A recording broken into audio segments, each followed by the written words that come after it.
E hoje nós iremos falar do primeiro episódio da primeira temporada de Black Mirror, o hino nacional. O nome em inglês é The National Anthem. Meu nome é Francisco Parente. E meu nome é Henrique Oliveira. E se você ainda não assistiu, assista e depois venha para o nosso debate, porque esse diálogo conterá spoilers. Então, começando já com o título, Francisco, você sabia que The National Anthem, por que eles foram escolher esse título, né, o hino nacional, para esse episódio? Você tem ideia? Se você não tiver, eu já quero falar, porque eu acho que é uma coisa meio segredo, assim, que não é uma coisa muito explícita. Fala. Eu especulo alguns motivos, mas não tenho noção. O hino nacional britânico, porque a série é britânica, né?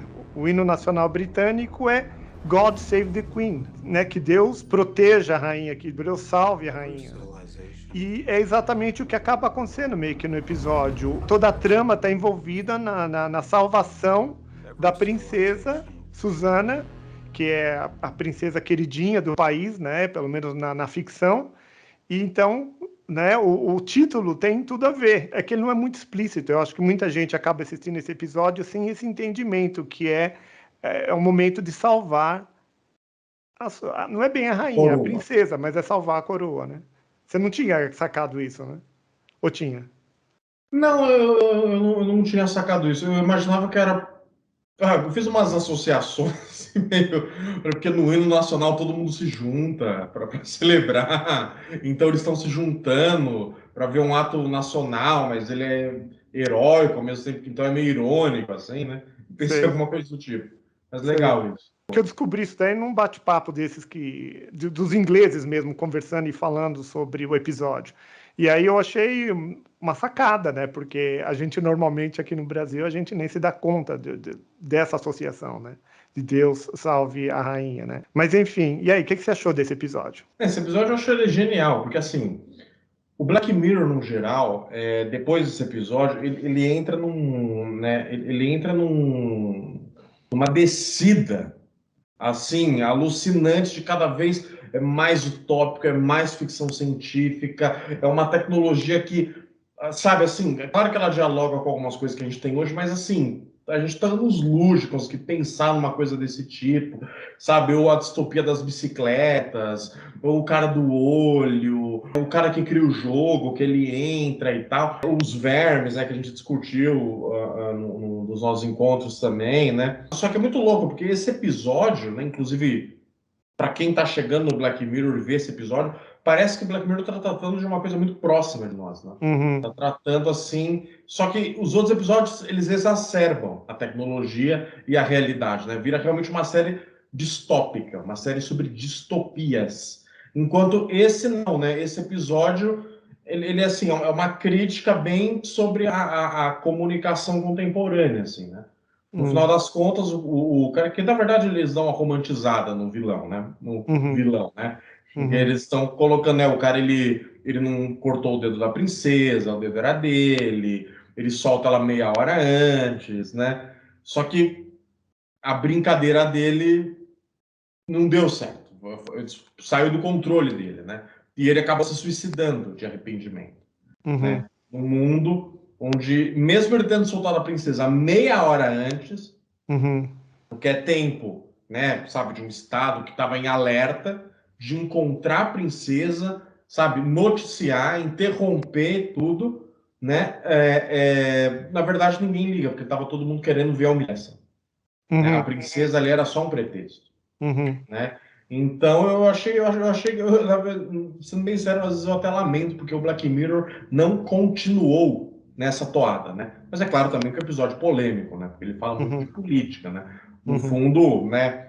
É muito legal, porque assim, o nosso protagonista, o primeiro-ministro, ele tem assim duas pessoas que sempre acompanham ele. Uma que é aquela mulher que é tipo, ela manda debaixo dos panos, né? uhum, Ela que puxa os fiozinhos ali. uhum, E o outro é aquele cara que é o marqueteiro do partido, né? Ele fica, uhum, ó, a opinião pública tá do seu lado, ó, agora entrou em crise, ó, uhum, você tá subindo, ó, os números estão, né? E o cara só fala isso, né? Ele é um Uhum. papagaio, mas é sobre isso que se, né? O primeiro-ministro é uma junção disso, né? Os líderes políticos são uma junção disso, né? Uma opinião, medidores de opinião pública que vão garantir a manutenção do poder, uma vez que estamos numa democracia, Uhum. mas aquela pessoa que faz o trabalho sujo, digamos assim, né? Faz o trabalho ali nos bastidores para ninguém ver, cuida ali da coisa que ninguém pode saber, né? Uhum. Ele é uma alegoria disso, né? Então eu achei muito legal, pena que o Black Mirror não seguiu nessa mesma toada. Eu vou botar minha opinião. Eu tenho uma opinião forte sobre esse episódio também, que eu achei, agora que eu assisti com mais atenção, e assisti 2 vezes, eu entendi de outra forma. E também eu vi os comentários que eu sempre ouço das outras pessoas, e aí eu faço a minha síntese pessoal. Então, esse daí tem de ver que é o primeiro episódio, né? Então, o primeiro episódio, imagina, por que que o Black Mirror, mesmo quando ele filmou, acho que os 3 primeiros episódios, que foram 3, né, na primeira temporada, por que que ele botou esse especificamente? Então, eu entendo que esse episódio aí, olhando por um lado bem mais assim, talvez abrangente, eu diria que ele está mostrando uma distopia leve, porque tudo que mostra nesse episódio, primeiro, é o que a gente tem nesse momento. As câmeras, a mídia, essa capacidade essa forma política, tudo que ele está mostrando ali não é uma coisa distópica, eu não sei mais como não está fora da nossa realidade, está totalmente dentro da nossa realidade. E aí, quando, né, tem essa demanda que acontece ali de uma pessoa, quem é essa pessoa? Ela é um sequestrador. Quando ele tem esse pedido desse sequestrador, não é nada que não poderia ser feito hoje. Então, é a primeira distopia. Então, antes do Black Mirror se aprofundar numa distopia realmente ferrada, ele tem que mostrar o que está acontecendo hoje. E quando há esse pedido de sequestro, eles ficam meio que parados. O primeiro-ministro pergunta, mas qual que é a fórmula, né? Qual que é o protocolo para lidar com isso? E o cara diz, a gente não tem protocolo para isso. E aí, logo em seguida, tem uma fala que ele fala, maldita internet. Então, o que acontece nesse primeiro episódio é tipo assim, eu introduzo a distopia desse momento que pode ser, a linha de entrada na distopia é a internet desse momento, porque ela é nova, ela acabou de chegar, né? Ela está aí, 20 anos, mas ela está pegando no breu nos últimos 10 anos. Outra coisa que eu acho que é importante já dizer aqui, que eu acho que tem nesse episódio, é um cara mostrando um objeto de arte dele. Um objeto de arte da distopia. Tem um cara que é um maluco, que é o sequestrador, ele sequestra a princesa, ele faz os pedidos e ele vai mostrando como que ele consegue manipular um sistema e ele vai desenhando. E aí quando ele corta o próprio dedo dele, é que nem, você sabe, Van Gogh, quando ele tem um momento de loucura, ele corta a orelha dele. Então o cara corta o dedo dele e, diferente da sua opinião, eu acho que ele não se matou porque ele se arrependeu. Ele se matou porque é tipo assim, é a obra máxima que eu posso fazer como arte de focar toda a atenção das pessoas, concentrar toda a consciência pública e eu me mato. É tipo assim, é tipo Gran finale. um gran finale, é uma grande obra com gran finale. Porque realmente esse episódio ele vem para revelar uma coisa para a gente que assim que a gente já chegou num estado sem dar conta que a gente chegou nele, né? Sim. Que a gente já está imerso em um absurdo onde a gente se importa mais com uma coisa grotesca, inédita, de uma humilhação de uma pessoa por curiosidade, por uma curiosidade mórbida, né? Porque é muito louco, porque assim, era uma coisa que a exigência era ser exibida em rede nacional, Uhum. né? Eles não podiam deixar a coroa ser afetada como a honra de todo o país, mas é uma coisa que assim, todo mundo sabe que todo mundo vê, todo mundo consome, mas ninguém fala, que é o pornô. E além do pornô, um pornô grotesco e ao mesmo tempo violento, porque ele é humilhante. Uhum. Então, é como se ele mostrasse assim: olha, nessa sociedade, o que mais dá acesso, o que mais dá visualização, o que move é esse tipo de coisa. É esse tipo de escândalo. Uhum. E no fundo, a sociedade, e aí que é legal, que eu achei uma boa sacada, a sociedade é hipócrita. Porque boa parte da opinião pública não achava que eles deviam fazer. Depois, com o dedo, né, dá uma aumentada. Mas, assim, todo mundo foi assistir. E iam assistir e ficavam constrangidos assistindo. Mas não conseguiam sair de frente da tela. Porque esse horror é mais instigante do que, de fato, a estabilidade da coroa e da nação. Tem um momento no episódio lá que eles falam assim, nossa, nós vamos assistir isso daqui, mas isso daqui já está 1 hora. É 1 hora que está todo mundo aqui nesse estado que você está mencionando, que é um estado de angústia.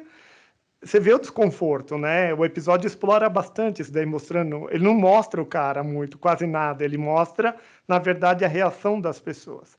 Mas todo mundo está vendo uma coisa distópica, desconfortável, mas fica 1 hora lá. Que é exatamente o que acontece com o episódio de Black Mirror. O episódio de Black Mirror gira em torno de 1 hora, mostra uma coisa muito desconfortável e a pessoa fica lá se torcendo, vendo que aquilo vai acontecer ou está acontecendo, se apresentou, se manifesta, e o que eu faço com isso? Eu acho que é interessante o próprio, talvez, episódio se denunciar. Ele está meio que se denunciando, né? Que ele vem com essa série de distopias, mostrando coisas desconfortáveis, as pessoas ficam ali se torcendo na frente, mas vem. E tem um prazer em ver, porque está mostrando alguma coisa, está revelando alguma coisa ali do ser humano. Você falou de pornografia e me fez, mais uma vez, remeter ao Harari. A gente sempre fala dele, né, do Harari. Ele fala assim que, por exemplo, o terrorismo ele faz esse apelo. Tem duas coisas que sequestram a consciência humana: a agressividade e o sexo. Então, o que acontece? Essas coisas chamam, sequestram. Eu gosto da palavra sequestrar porque nesse mundo de mídia, o que acontece? Quando você quer sequestrar a atenção de alguém, você coloca o terror. Você mostra o quê? Alguma coisa assim de agressividade, de violência. Violência, né? Então, nesse momento aí, o país inteiro, nesse episódio, estava lá na sua vidinha, de repente, um ato de violência contra a coroa, que é alguma coisa muito importante, principalmente no Reino Unido, e aí sequestra toda a consciência. E às vezes esse sequestro, como no terrorismo, ele é pequeno, se for ver. Quantidade de pessoas que morrem de obesidade, que morrem por causa de açúcar, por causa de, sei lá, de tanta coisa que existe, mesmo de homicídio e tudo mais, é muito maior do que o que acontece num terrorismo. Mas mesmo assim, o terrorismo ganha toda a atenção. Então, mesmo aqui no Brasil, que a gente vive sob efeito da mídia, a mídia vira e mexe, aparece com alguma coisa de violência bem grande assim, porque ela faz o quê? Ela tira todos os problemas que realmente são importantes e de diálogos irrelevantes e fica todo mundo sequestrado falando, por exemplo, de uma filha que matou o pai, né? Aí para a mídia inteira e fica 3 semanas martelando aquilo que não tem fim, porque mostra o quê? Alguma coisa de violência que outros tipos, né? Eu concordo com você, né? Realmente, os problemas que são estruturais e que estão no nosso dia a dia, eles não são tocados, ou são tocados assim, superficialmente, né? Ah, não, às vezes até uma denúncia, mas assim, nenhuma ação concreta é tomada com relação a isso, né? Agora, essas coisas assim, que são a exceção, aí a gente clama pela vingança, pela justiça, né? É aquilo que a gente falou, né? A mídia, a gente já falou isso numa conversa, acho que a gente estava falando sobre a cobertura sobre a Covid, né? Que gostavam de colocar as câmeras entrando no leito de morte, os caras sufocando, e ela filmando, né? O pessoal lá entubado, né? E o hospital em caos, e os enfermeiros e os médicos cobridos até o olho, né? Porque no final das contas, eles estão vendendo, né? Um professor meu, eu lembro, da época do colegial, ele usava um termo que não era jornalismo, era um shownalismo, né? Era como um show do que durante 1 hora você vai falar de vários temas de modo sensacionalista e você não vai lembrar sobre o que foi dito ao final do jornal. Uhum. Você não vai lembrar do que falou. Não, Porque eu acho 5 que minutos é CPI, 8 minutos é Covid, 5 minutos é futebol, né? Que é mais absurdo, né? Os caras acabam de falar uma coisa. A filha tacou fogo no pai. Bom, agora vamos aos gols do Domingão, né?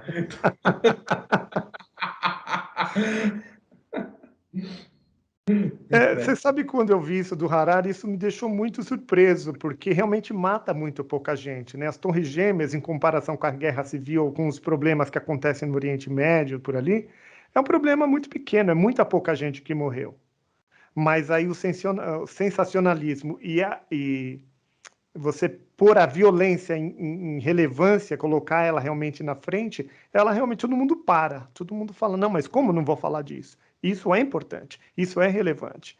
E aí, para. Então eu mesmo fico imaginando, se eu fosse um político ardiloso, a primeira coisa que eu pensaria seria realmente, vamos fazer um terrorismo, porque terrorismo chama atenção. Eu acho que é porque, assim, essas questões também, eu acho que, que você falou, né, sobre o assalto, acidente de carro, obesidade, que matam muito mais do que, né, uma atentado como as Torres Gêmeas, eu acho que também algo que chama muito mais atenção é a questão do simbólico, né?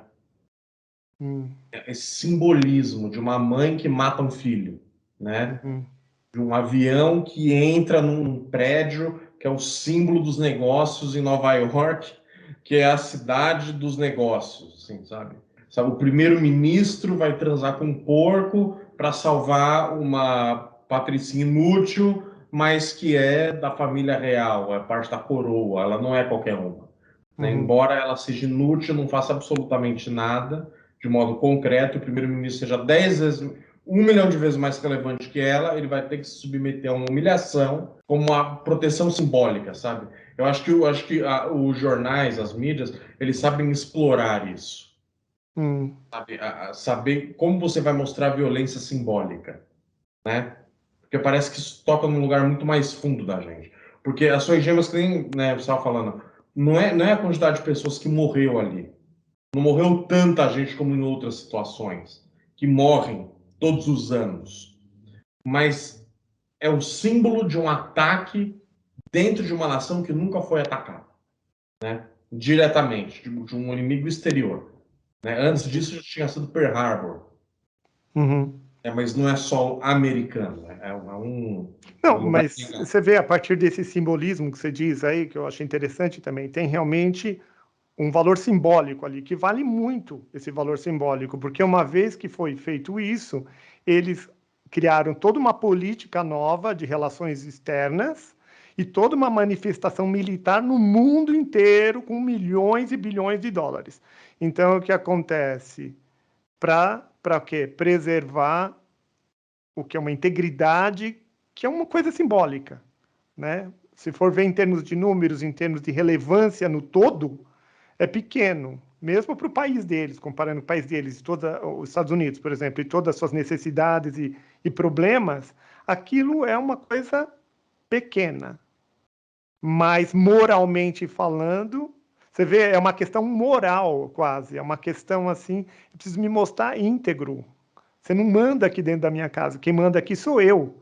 E aí, a partir dessa questão moral, que não é de números, basicamente, é uma questão moral, e aí você coloca, sei lá, alguns bilhões de dólares em equipamento e tudo mais, invade outro país e torna a vida do outro um inferno, né? Milhares de pessoas, aí sim, quantidades monumentais. É que nem se, por exemplo, eu passasse aqui na rua, o meu vizinho me fizesse uma ofensa. Aí, moralmente, eu fui atingido, quer dizer, não me ferrou tanto assim, né? Não me ferrou quase nada. É só uma questão moral, mas o simbolismo dessa moralidade precisa ser paga, precisa ser compensada assim de uma forma estrondônica. mudou os aeroportos, o mundo inteiro, né? Uhum. Para viajar depois do 11 de setembro, nossa,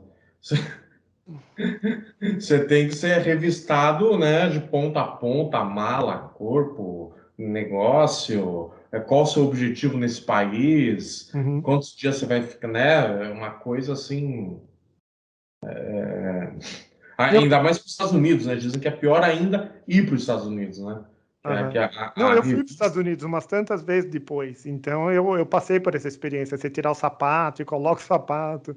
Eu geralmente viajo com a minha irmã, que é mais velha, e ela fica super nervosa quando chega nesse negócio de tirar sapato e tira o cinto e põe os computadores numa bandejinha e põe não sei o que na outra. E aí eu passei por isso. Mas isso daí talvez é pequeno também, né? O problema eu fico imaginando lotar A um guerra. país tipo Afeganistão, Paquistão, lotar de armamento ali e fazer um inferno na vida alheia que atinge milhares de pessoas. E se for ver, está muito calcado nessa questão moral, né? Se for ver, não é uma questão numérica, é uma questão moral. Você falou do símbolo e realmente eu concordo com você. Agora, voltando para o episódio. O que você acha desse episódio como arte mesmo? Que essa história de que realmente o cara é um artista e ele resolveu pintar um episódio de Black Mirror onde ele sequestra e por um instrumento tecnológico, meio distópico, ele pinta a obra dele. O que você acha dessa ideia? Porque eu acho que é provocante isso daí. Porque, assim, uma das coisas, a gente até já falou sobre isso, inclusive, quando a gente fala do segundo episódio dessa temporada, né? 15 milhões de méritos. É que a gente falou sobre a questão da arte, ela não conseguir mais chocar. A arte, ela não consegue mais paralisar a gente para olhar. A arte, ela é executada a partir de uma técnica, né? Só que tem uma hora que as combinações, elas se esgotam. E aí, com o avanço da modernidade, da sociedade de massa industrializada, um setor da sociedade, que é a indústria cultural, começou a fazer, digamos assim, macetes para vender arte, para vender esses produtos culturais. E a produção artística mesmo, aquela que tem uma pretensão maior, sublime, mais ser buscada, do que simplesmente vender, ela começou a perder o seu espaço. Então, por isso que, por exemplo, a arte modernista é aquela arte que às vezes parece que é sem pé nem cabeça, e às vezes se reduz a um quadrado, né? Um rabisco. Ou o Duchamp, se eu não me engano, né? Que ele coloca uma privada, né? Um bidê, Urinador, né? é isso, um urinador no museu e fala, olha, o que transforma a coisa em arte é o ambiente. Fora daqui não é nada, aqui é arte, né? Que chega a essa desconstrução é porque ela está tentando conseguir um lugar de tocar nesse homem moderno que não se choca mais, porque a todo momento nós temos estímulos, nós temos estímulos estéticos por parte da mídia. Estímulos estéticos são vendidos, industrializados e calculados para gerar efeitos em nós. A risada, o constrangimento, o nervosismo, isso que a gente está falando sobre a mídia vender, né? Há uma técnica para deixar, por exemplo, a Covid mais dramática do que de fato é. Ou, por exemplo, transformar uma vitória que alguém sai como algo muito mais glorioso, ou uma história que não é tão engraçada em uma história muito mais cômica. Então, quando esse cara pega o primeiro-ministro e coloca ele transando com um porco, ele está falando, ó, esse é o limite do mundo contemporâneo numa experiência estética. Não tem como passar disso. Porque você está numa sociedade que consome pornô, que conhece pornô, que produz pornô, como aquela mulher que, naquela repórter que seduziu o cara dentro do gabinete do primeiro-ministro, que mandava fotos para ele, e ele mandava fotos para ela, né? E tinha essa correspondência. E agora você está colocando uma figura pública, a mais importante do país, fazendo uma coisa grotesca. E as pessoas presenciam isso como um ato histórico estético, que no fundo é profundamente relevante. Não muda nada na economia, não muda nada na sociedade, e é uma coisa que um ano depois foi completamente esquecível. Falaram, ó, um ano depois, o primeiro-ministro está jogando bola, a princesa está com o namoradinho dela, e é isso aí. E, no final, ele subiu na opinião pública. Né? Ele está com 3 pontos percentuais, né, que ele tinha no ano passado. Então, assim, eu acho muito interessante isso, sabe? É uma experiência, é uma sociedade que clama por uma experiência estética, ao mesmo tempo que inusitada, ao mesmo tempo que consome mais do mesmo. Então, nesse sentido, acho que seria uma arte. Sim, eu fico imaginando, você está falando isso daí, eu tentei agora fazer um paralelo, não sei se existe um paralelo nisso, vou tentar elaborar aqui, me ajuda a pensar no assunto. Imagina numa tribo lá na África, o que é estético, o que é arte coletiva, né? Eles todos juntos numa tribo, dançando lá, com fogo no meio, todo mundo vestido a caráter, com penas, sei lá, com penduricalhos de todas as formas, e é uma manifestação pública. Nesse episódio também é uma manifestação pública, né? Imaginando isso também como um objeto de arte, o cara lá criando essa circunstância toda de sequestrar a princesa e de fazer essas demandas para o primeiro-ministro.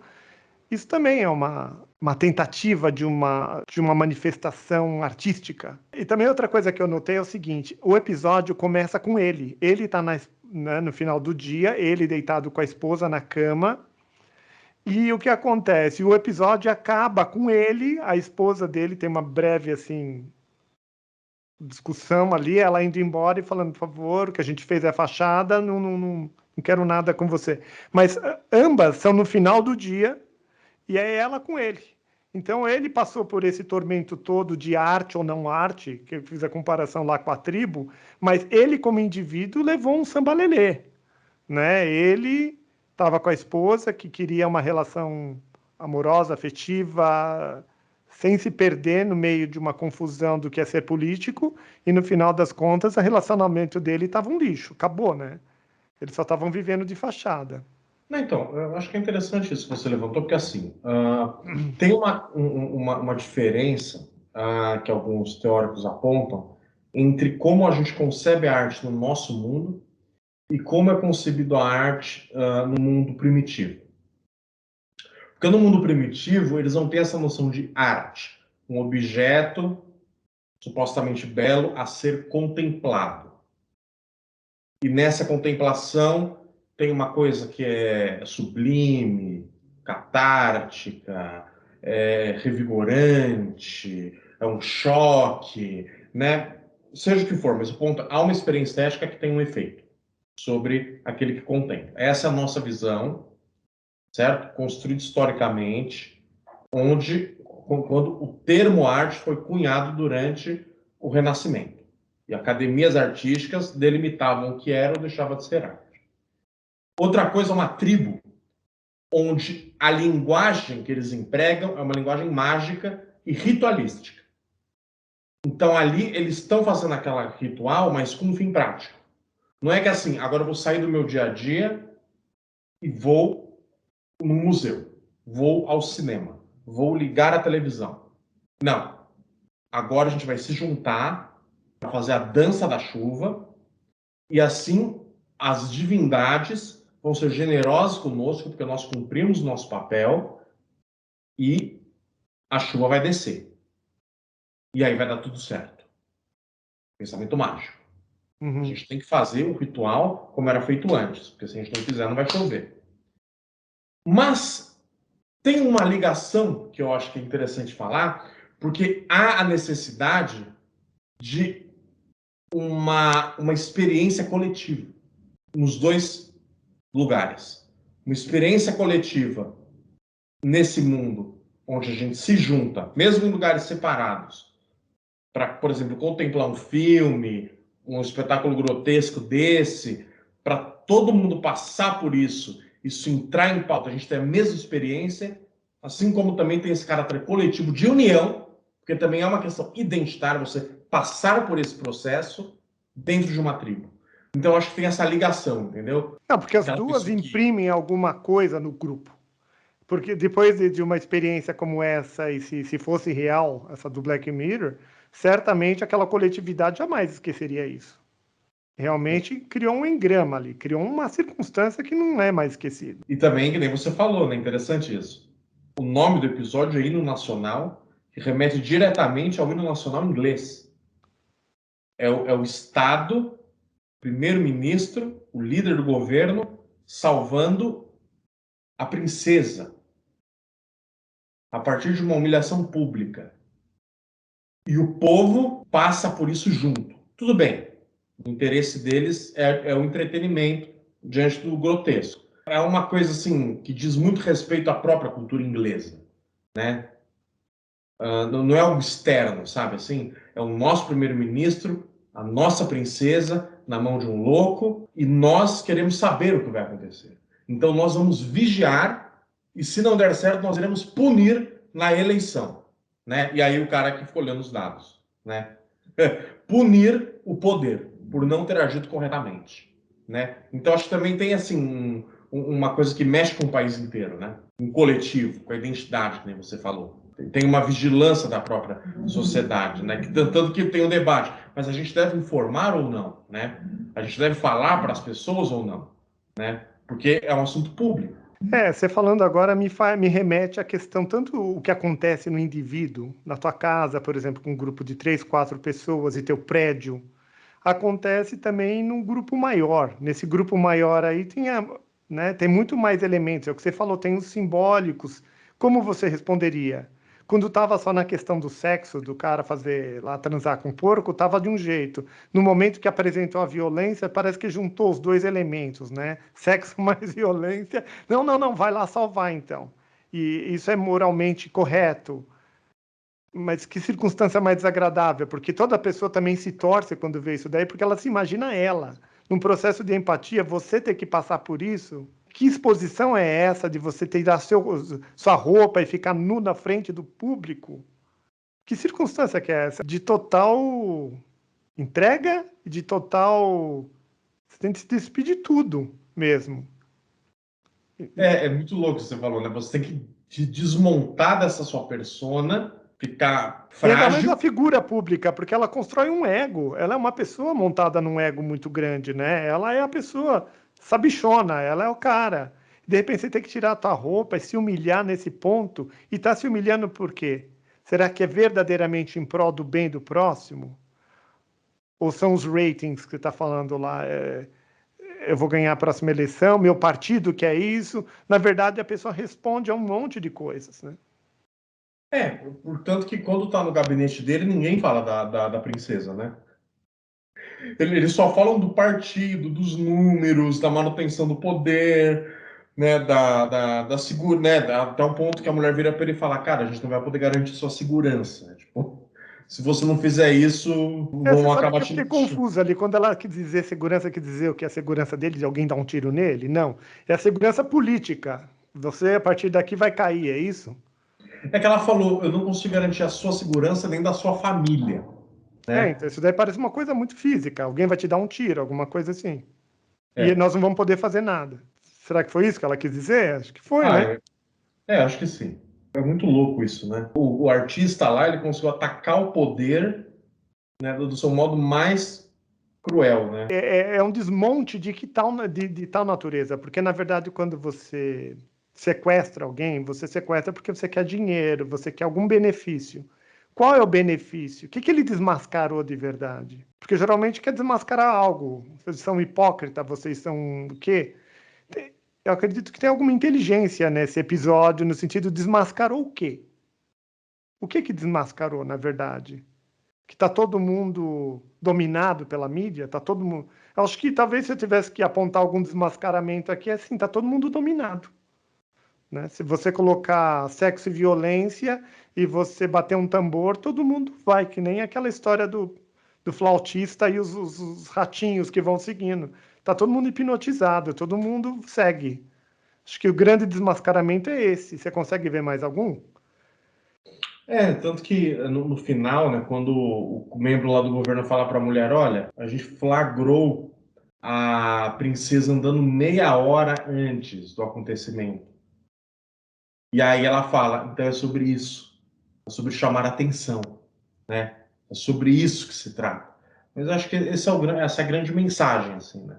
Porque o cara tinha certeza que ia estar todo mundo dominado, paralisado na frente da televisão. Não tinha ninguém na rua. Que é a mesma coisa que acontece aqui no Brasil mesmo, quando tem algum evento grande, a Copa do Mundo, alguma coisa assim, você sai na rua, não tem mosquito na rua. Tá todo É. mundo lá, dominado. E aí, Henrique, você salvaria a princesa? Eu não sei, eu pensei isso hoje também, conversando com um amigo aí, como a gente vive numa rede, né? No momento que todo mundo começa a puxar um fio de você, te demandando, você faz coisas que até Deus duvida, né? Que nem isso, É, quando as pessoas vão para a guerra ou tudo mais, você é colocado em situações extremas que você faz coisas que você não acreditaria que você seria capaz de fazer. E você? tem, tem uma hora, né, que aquela assessora lá dele vira para ele e fala, olha, Isso não é mais uma decisão sua. Fala, querido, sinto muito, mas não é você que decide aqui o que vai acontecer. Vai acontecer, né? Simplesmente. Eu gostaria de trazer aqui o seguinte: a gente fez isso outro dia, gostaria de fazer hoje de novo. Negócio de que competências tem nesse episódio. E antes de falar da competência, eu gostaria de falar se você acha que ele realmente é um bom filme no sentido de um bom episódio no sentido de abrir a série Black Mirror, de realmente, olha, isso é uma distopia e olha, os elementos que a gente tem aqui são os que já existem na sociedade. E eu estou apresentando dessa forma branda. E daqui eu vou colocar cada vez coisas mais pesadas e mais profundas, distópicas, nos próximos episódios. Porque agora eu estou começando a ver esse episódio de uma forma mais grandiosa, ainda mais inteligente ainda. Os produtores, criadores do Black Mirror, meu, palmas para eles, na minha opinião, né? Eu tiro o chapéu aqui. Eu também. Acho que foi brilhante começar dessa maneira. Acho que foi brilhante. É até surpreendente, né, quando você vê que a distopia vai aumentando, né? Mas eu Uhum. achei brilhante o ponto de partida ser a nossa sociedade. É daqui que a gente parte, é desse ponto zero, né? Aqui, um lugar comum, presente, né? Uma situação que poderia se replicar em qualquer país, né? Eu achei fantástico também. Tirei o chapéu. E em termos de, assim, de colocar as pessoas para raciocinar, porque você sabe que eu não tinha raciocinado muito esse episódio. Esse episódio eu assisti, meio, o que aconteceu aqui? Próximo. Os outros episódios parece que eles me mexeram muito mais. Mas a pergunta que eu te entrego aqui é a seguinte: filosoficamente e intelectualmente, quanto tem de provocação nesse primeiro episódio? De 0 a Ah, 10. quanto você dá? Não, não vale. Não vale, eu perguntei primeiro. Pô, sacanagem. Quando você dá, Ah, eu vou tirar uma base do que você falar. Não vale isso. não, ó, eu acho que assim, ao mesmo tempo que é um episódio muito interessante, ele também fala de um lugar comum, porque assim, são coisas que acontecem no nosso dia a dia mesmo, então acho que são questões muito próximas, embora tenha tratado de modo interessante. Eu dou um 8.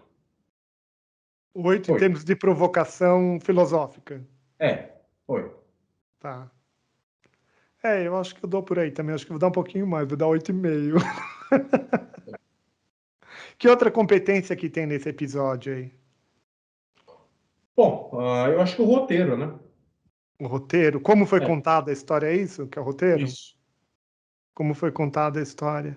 Eu não sei, não achei muito fácil de entender esse episódio. Eu acho que eu só entendi vendo mais vezes e assistindo o comentário dos outros. Esses simbolismos estavam bem escondidos, que teve que decupar. Não foi uma coisa que me veio assim muito fácil, não. Que nota que você dá? Então, porque assim, ao mesmo tempo que, assim, aqui é um episódio relativamente curto pro Black Mirror, né? Esse episódio ele tem acho que 44 minutos, né? E ele conta muita coisa, assim, ele conta muita coisa acontecendo ao mesmo tempo. Embora se passe em um dia, ele conta muita coisa acontecendo ao mesmo tempo, né? Mas eu achei que foi legal, assim, eu achei que eles orquestraram bem. Eu acho que a única coisa que eu senti falta era dar mais atenção para a relação que ele tinha com a esposa. Eu achei que isso ficou meio secundário, que nem você falou, ele começa e acaba com ela, né? Começa deitado ao lado dela e termina ela distanciando dele para longe e ele solitário, né? Então acho que isso devia ter sido explorado, mas eu dou um 8 também, 8. 8 para roteiro.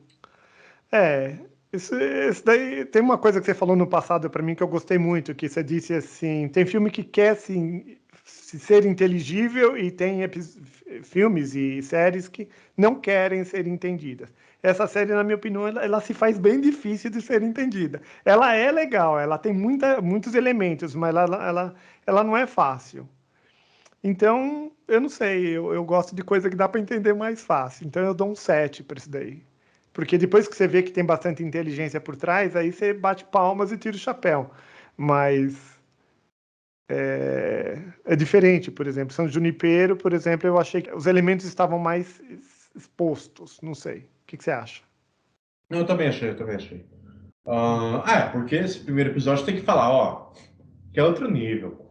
Não, olha o simbolismo, tem um monte de coisa por trás. É o que você falou, em 44 minutos contar uma história desse tamanho, com as provocações desse tamanho também, meu, baita acrobacia, hein? Que outra competência? Vai, a última saideira. Vamos fazer o que você tinha falado, enquanto esse episódio, enquanto um cartão de visita para o Black Mirror. Hum. O que você acha? Isso daí eu acho que agora, depois da análise, porque também é bom que a gente tenha conversado do Black Mirror, porque eu tô ficando cada vez mais consciente do que é o Black Mirror. Então, como cartão de visita, eu dou 9,5 para esse episódio aí. Porque os outros episódios não daria para colocar. Aí perderia toda a graça, né? Porque realmente ele fez uma coisa inteligente aí. Eu dou 10. Da Dou 10. 10. Acho que Tá. foi um ótimo cartão de visita. Excelente. Depois que analisa tudo, você fala, meu, os caras pensaram, os caras estão com tudo. Os caras estão com tudo, porque eu tenho assistido tanto filme. Atualmente eu estou assistindo uma novela colombiana, que também eu tô achando interessante, é meio fanfarrona, assim, mas não tem filosofia, não tem essa inteligência toda, né? Então, é outra coisa.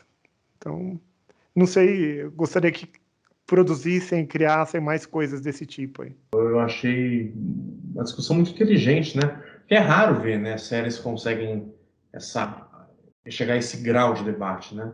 Hum, Porque é muito rápido, né? E assim, é bom que seja uma antologia de episódios, porque aí não fica aquela coisa de, pô, você não pode matar tal cara, né? Isso não pode fazer, isso não sei o que lá, tem patrocinador. Não, então é uma antologia, né?